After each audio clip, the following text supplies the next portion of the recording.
I think we have to create conditions for women to concretely participate at any levels as candidate, at all the levels of the electoral process, as women who want to vote, who want to campaign. We have to create the material condition. It's money.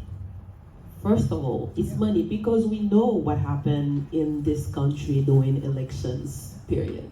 It's all about money, it's all about violence. And as we said, the reports, they are here. We know the challenges, we know the issues.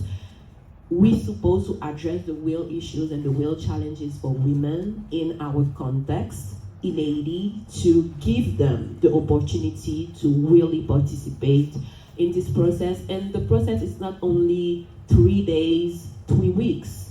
You know, it's an ongoing process to help them, you know, be having, you know, their ID to participate, the security to participate, the information to participate.